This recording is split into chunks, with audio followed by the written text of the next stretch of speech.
Hello everyone, welcome to Sagacity Learning. ఈరోజు మనం simple పాస్లో క్వశ్చన్స్ని ఎలా ఫ్రేమ్ చేయాలో నేర్చుకుందాం. ఫస్ట్ సింపుల్ పాస్లో క్వశ్చన్స్ని ఫ్రేమ్ చేయడానికి ఫామ్ చూద్దాం. డిడ్ ప్లస్ సబ్జెక్ట్ ప్లస్ వర్బ్కి ఫస్ట్ ఫామ్ రావాలి. అంటే డిడ్ ప్లస్ ఐ కానీ యూ కానీ హీ కానీ షీ కానీ ఇట్ కానీ దే కానీ ప్లస్ వర్బ్కి first form. For example, did you talk? ఇప్పుడు మన ఎగ్జాంపుల్స్ చూద్దాం. Did I walk on the road? నేను రోడ్ మీద నడిచానా? Did she know the formula? ఆమెకి ఫార్ములా తెలుసా?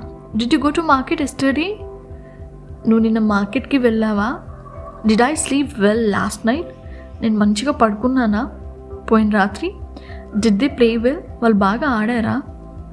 ఇవన్నీ ఎగ్జాంపుల్స్. ఇప్పుడు WH క్వశ్చన్స్తో ఎలా సింపుల్ పాస్లో మన క్వశ్చన్స్ని ఎలా ఫ్రేమ్ చేయాలంటే, what did you do yesterday? నువ్వు నిన్న ఏం చేసావు? Why did she go out without permission? ఆమె పర్మిషన్ లేకుండా బయటకు ఎందుకు వెళ్ళిపోయింది? Where did you place the book? నువ్వు బుక్ ఎక్కడ పెట్టావు? When did you order this dress? నువ్వు ఎప్పుడు ఈ డ్రెస్ని ఆర్డర్ చేసావు? Who did this? ఎవరు చేశారు ఇది? Which did he select? అతను ఏం సెలెక్ట్ చేశారు? How did they confuse you? వాళ్ళు నిన్ను ఎలా కన్ఫ్యూజ్ చేశారు? So that's all for today. If you like the video, share and subscribe to the Sagacity Learning.